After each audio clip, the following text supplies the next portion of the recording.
The Juliana Pena Sarah McMahon fight is one of the most interesting ones on this card. We have an Olympic wrestler versus just a very well-rounded. At this point now, you can call Juliana Pena a veteran. She's been in the division forever. Came up through the Ultimate Fighter, but she's in the women's division and just a staple. This I think this is dead even. I have my opinion who's win. We'll get to that in a minute, but I think the odds are correct. I think the pricing is correct. I think this is as even as some of these fights are going to get. Jacob, did you grab either one of these women? Do you have an opinion on who's going to pull this off? I still have not picked anyone. I stayed away from this one. Like you said, Sarah, Olympic wrestler. She's fought the likes of Misha Tate, Amanda Nunes, Ronda Rousey. She lost all three of them, so I guess just fighting good people doesn't really matter if you're not beating them every once in a while. But she did compete versus them. The other girl seems very comfortable on the ground as well. She actually almost had her loss to Jermaine. They ran the mean, and then Shevchenko, and she actually almost had Shevchenko in an armbar. So she is tough. She is good on the ground. Sarah McMahon has been submitted 3 times, so she's comfortable on the ground wrestling, but maybe she get caught in something. The way she kind of got Shevchenko in that armbar happened fast, and I think it was the end of the round that kind of saved her. So I stayed away from this. I think Sarah McMahon pulls it out. And another note I have here, which kind of goes to the toughness of Juliana Pena, was she was arrested in 2015 and charged with 2 counts of assault outside of a bar. So she is not afraid to throw down. But I like Sarah McMahon in this, and neither one of them are in my lineup. Well, rap sheets. We'll have to add the rap sheets to our cheat sheet here. Nick, are you touching this one? Are you favoring McMahon for one reason or another? I'm touching this fight, and I'm not favoring McMahon. Wow. I like Juliana Pena in this fight, actually, a lot. I think she's the better striker. I think she's more dynamic.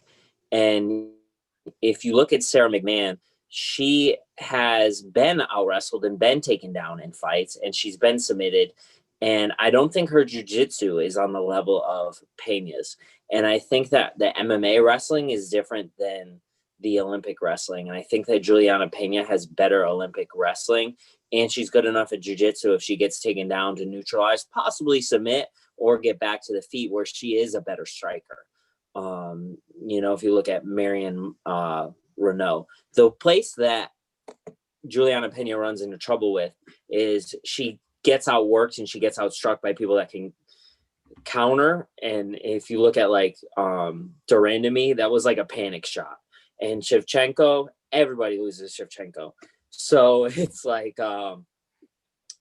really, you can't really take that one into account. So I'm really favoring Juliana Pena in this fight, and I think she can get the finish.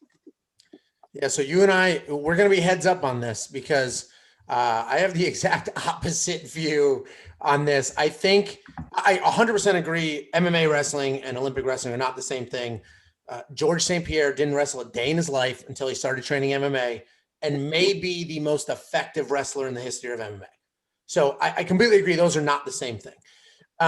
With that being said, I think Sarah McMahon wins this fight. I think Juliana Pena has a good record. She does. And especially if you look at those names, I think it's a little bit inflated, meaning I think she beat some of those names at the perfect time in those people's careers. Sarah McMahon hit a bit of a sort of a rough patch. She just skyrocketed to the top and then alternated wins and losses a bit, fought Ronda. Once you fight the champ, you're kind of in this weird limbo where I'm not the best on the planet. And even if you're top 5 on the planet, you're stuck fighting 1 through 4 for the next couple of fights. And that puts you in a weird spot. And I think that happened to Sarah.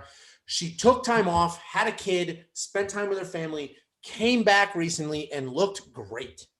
And I genuinely think that hard reset in her fighting career helped her out quite a bit. We saw something similar with Mackenzie Dern, although Mackenzie came back and lost, but then quickly reset right after that. So I think Sarah pulls it off. I think her wrestling is strong enough. She's busy enough.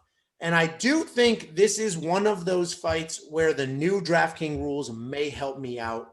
I think if she can get it down, have that control time, land all those little tiny elbows that meant nothing before are all points now in the new DraftKings system. So I think Sarah wins it. I personally would not bet actual money on this, but I'll definitely bet DraftKings money on it. Dan, are you leaning towards either one of them? I'm not touching this from a DraftKings standpoint. I looked at it. I didn't watch a lot of tape on either, but I mean, McMahon's been around forever. I mean, one thing nobody mentioned that I thought was interesting, she's 40 years old. So not that, I mean, could be a factor, might not be a factor. I know a lot of guys that are in their 40s that are still, you know, Glover's, you know, #1 contender right now, should be. So not that that's a huge factor, but I just looked at the values. It's 8,000 versus 8,200. I'm not really sure how this fight's going to go.